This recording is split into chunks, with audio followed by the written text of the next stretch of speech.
ఇటు దారలేదు, అటువైపు చూడండి, వెళ్ళండి.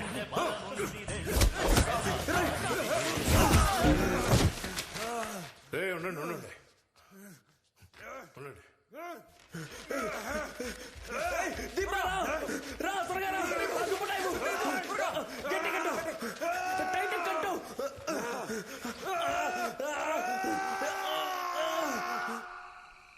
అన్నా, ఈ తుపాకేంటన్నా ఇంత బరువుగా ఉంది? సినిమాలో చూపించినట్టు ఒంటి చేతితో కాల్చడం కష్టం అన్నా. నా అంతటోనే ఒక సైడ్కి లాగుతోంది. ఏదో మనం కాబట్టి మేనేజ్ చేసాం. నేను కానీ రాకపోయింటే మీ ఇద్దరు ఈ పాటికి పైకి పోయేవారు కదా. ఏంటన్నా ఇంకా ఎవరు రావట్లేదు? నన్ను పలు చూసిరామంటావా? తలకుండా కూర్చారా. ఓ మాట్లాడగనా? ఎవరన్నా నువ్వు? ఎందుకు హత్య చేసావు?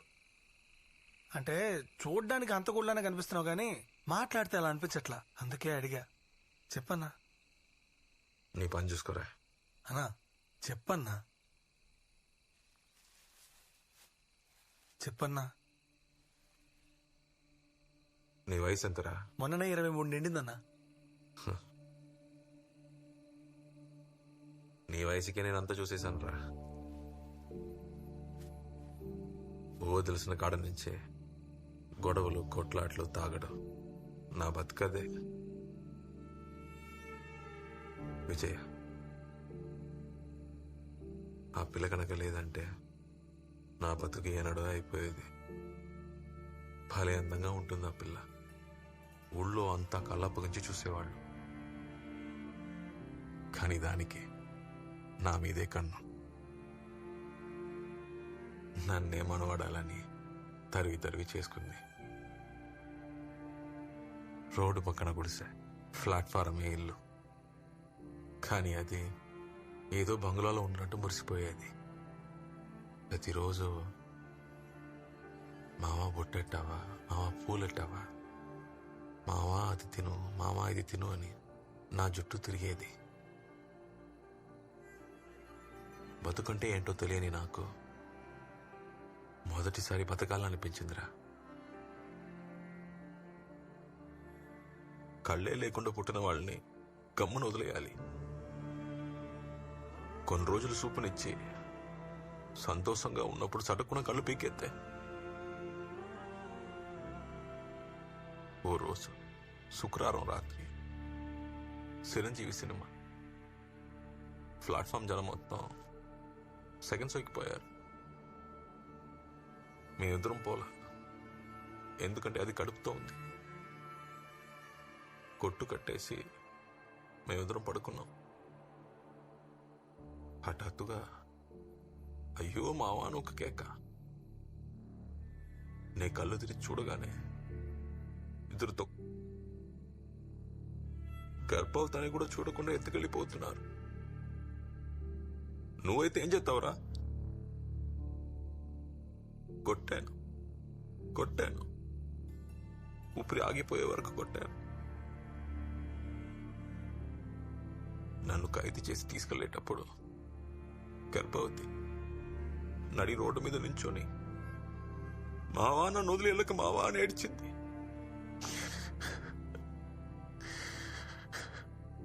అదే తన శివరి చూపుతుందని నాకు అప్పుడు తెలియలేదురా.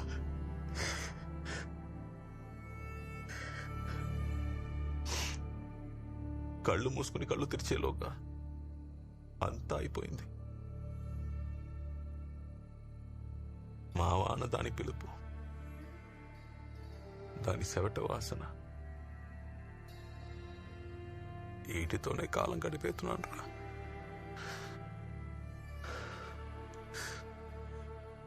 అన్నా, అక్క ఇక్కడ లేరా?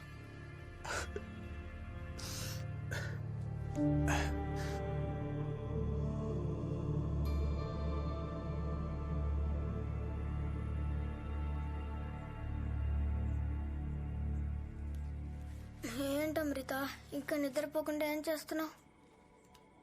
అది కాదక్క, నన్ను చూడ్డానికి రేపు ఎవరూ రారేమో అనిపిస్తుంది. ఏమైంది నీకు? నేను మాట్లాడినంతసేపు ఎవరూ నాతో మాట్లాడలేదు. మరి నేనంటే ఇష్టం లేదనేగా అర్థం. అలాంటివేం ఆలోచించుకు. రేపు పొద్దునే వాళ్ళు నీకోసం వస్తారు చూడు.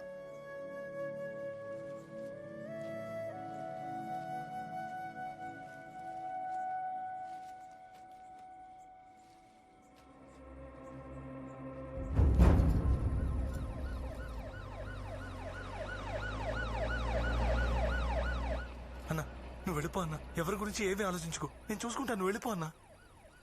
మధ్యలో వదిలేసి ఎలా పోమంటావురా? అన్నా సాయం చేయడానికి మనుషులు వచ్చారు కదా, వాళ్ళు చూసుకుంటారన్నా. నువ్వు నీ కూతుర్ని కలవాలన్నా. వెళ్ళన్నా. ఆయనకి నాలా ఒక కూతురుంది. మంచోడ్రా ఆయన. ఎలా చెప్తానో ఏం తెలియకుండా. రేపు పొద్దున లేవగానే పోలీస్ బుద్ధి చూపిస్తే అప్పుడేం చేస్తావు? 10 ఏళ్ళు జైల్లో ఎదోలతోనే ఉన్నానురా. మంచోళ్ళు ఎవరో ఇట్టే తెలుస్తుంది.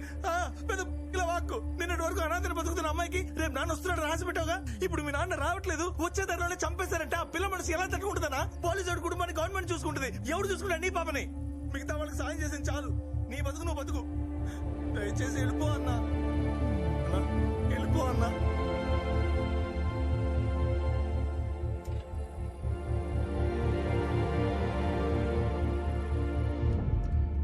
సార్ నేను ఏం చేద్దాం సార్? ఒక పని చేద్దాం. పైన ఇంకో సెల్లో లాక్ చేద్దామా?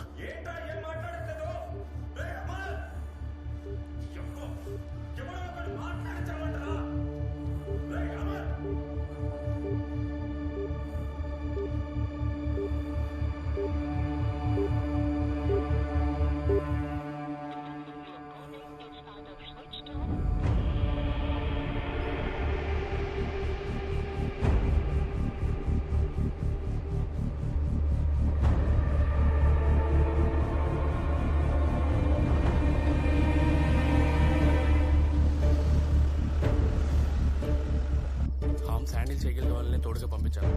చెక్ పోస్ట్ పక్కనే పొడి చేశారు సార్, కానీ ఎవరు చేశారో ఏంటో తెలియట్లేదు. సరే నువ్వు పని చేయి సార్. నువ్వు వీళ్ళిద్దరు బాడీస్ ని స్కూల్ బస్సులో ఎక్కించుకొని తీసుకెళ్ళు. Okay sir. నేను డాక్టర్ మహేష్ తో మాట్లాడాను సార్. ఇంకో ముఖ్యమైన విషయం, దీని గురించి బయట ఎవరికి తెలియకూడదు. Okay sir. స్ట్రైట్ గా వీళ్ళందరినీ జోషో క్లినిక్ కి తీసుకెళ్ళు. ఎమర్జెన్సీ అని చెప్పు, వాళ్ళకి అర్థం అవుతుంది. అజయ్ బాడీని అక్కడే ఉంచండి. Sure sir. నువ్వు వెళ్ళిపోతున్నా అని చెప్పానా? సరే నువ్వు బయలుదేరు, నేను బాయ్స్ తో జాయిన్ అవుతాను. Yes sir. రే, నా కూతురుని చూద్దాను వచ్చానురా. దాని మొహం ఎలా ఉంటుందో చూశాను, దాని గొంతు విన్నాను. ఇప్పుడు అది సంతోషంగా ఉంటే చాలా అనిపిస్తుంది. ఆయన నా కూతుర్ని బాగా చూసుకుంటా అన్నాడ్రా. ఆయనకి ఏదైనా జరిగి నేను పేనాలతో ఉంటే 2 పిల్లలు అన్యాయం అయిపోతారు కదా. అయితే ఇప్పుడు నేను దానికి తోడుగా ఉండడం ముఖ్యం కాదు, అది సంతోషంగా ఉండడమే ముఖ్యం. అందుకే నా పేనాలు ఇచ్చేనా ఆయన కాపాడదామని ఫిక్స్ అయ్యాను. అన్నా, అమ్మా నాన్న ఇద్దరు లేకుండా నీ కూతురు మంచి స్కూల్లో చదివితే మాత్రం సంతోషంగా ఉంటుందా చెప్పన్నా? రే, నీకిది ఇప్పుడు అర్థం కాదురా. నాకు సాయం చేస్తావా?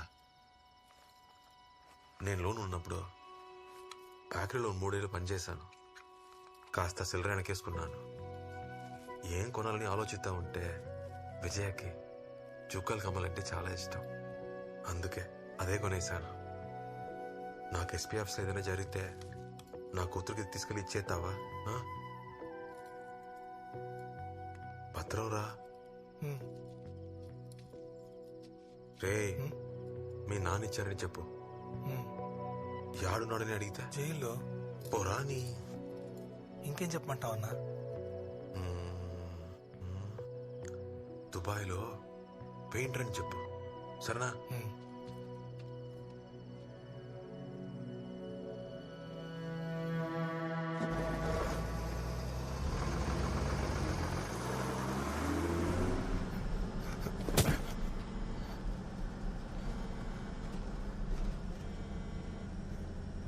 సార్, స్కూల్ బస్సులో వెళ్తున్నాం సార్. అవును సార్, హాస్పిటల్కి వెళ్తున్నాం సార్. ఏ హాస్పిటల్లో టిప్పుకు ఫోన్ చేస్తాం సార్. అది పోలీసులకి వాళ్ళకి సంబంధించిన పర్సనల్ విషయం, వాళ్ళు చూసుకుంటారు. కానీ ఆ బిజాయ్ గాడిని ప్రాణాలతో వదిలేస్తే మనం ఇరుక్కుంటాం. సార్, నువ్వు ఎలాగైనా వాడిని లేపేశాయి. సార్ నేనెలా సార్? భయపడకు, బిజాయ్ ఈ రాత్రి ఏం చేయలేడు. హైయర్ ఆఫీషియల్స్ ఇందులో ఇన్వాల్వ్డ్, సో బయట చెప్పలేడు. నేను చెప్పింది నువ్వు చెయ్యి, చూసుకుందాం. Okay sir, okay sir, okay sir. Driver ఆపోయా, ఆపు.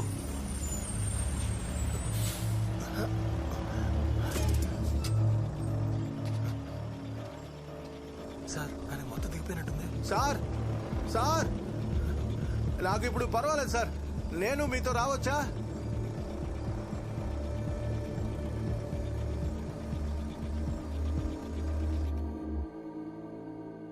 చింటూ చింటూ నొప్పిగా ఉందా?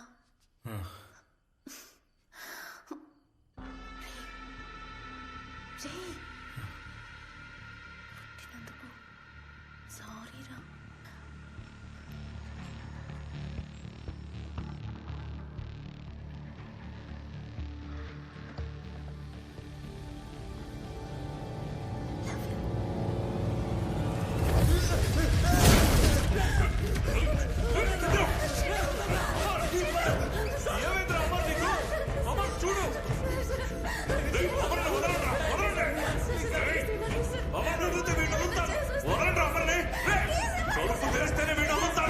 అది చెప్పడానికి నువ్వు ఎవడ పెట్టు.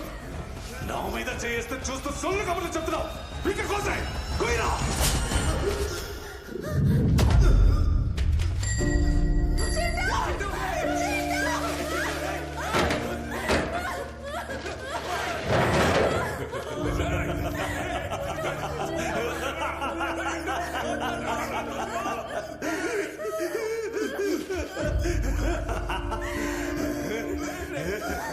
చెప్పాను కదరా, నేను చెప్పానా? అంత నీ వల్లేరా. అప్పుడే తాళం చెవులుచుంటే వాడు చచ్చేవాడు కాదు. వీడు మాత్రమే కాదు, ఆడు ఆడు అదే 30 మంది కాచుకొని ఉన్నారు. లోపలికి వస్తే మీ గత ఏంటో ఊహించుకోగలరా? అన్నా, ఇక 2 నిమిషాల తాళం చెవి చేతికి వస్తుంది. సరుకు తీసుకొని మనం కలిసి ఇంటికి వెళ్దాం. వస్తున్నా జీవు.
ఏదైనా మాట్లాడరా. పైకి రారా. అమర్ వాళ్ళు ఏదో చేశారన్నా. రే అమర్, అమర్, అమర్, ఏమైందిరా అమర్కి? రే టిప్పు, రాము, ఎక్కడ తెచ్చావా? వెళ్ళండిరా, వెనకెళ్ళి చూడండిరా, వెళ్ళండి. రే రే అమర్, రే త్వరగా రండిరా.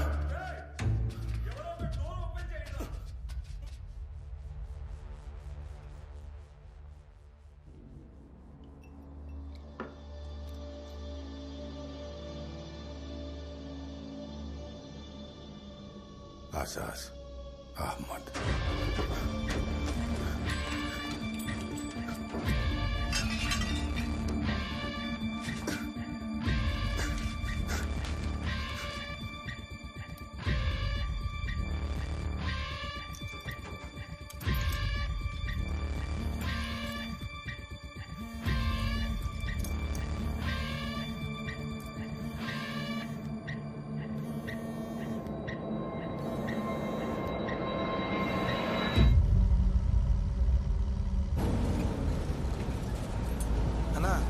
క్వారీ దాటితే ఊరు వచ్చేస్తున్నా. అక్కడి నుంచి ఎస్పీ ఆఫీస్కి వెళ్ళిపోవచ్చు.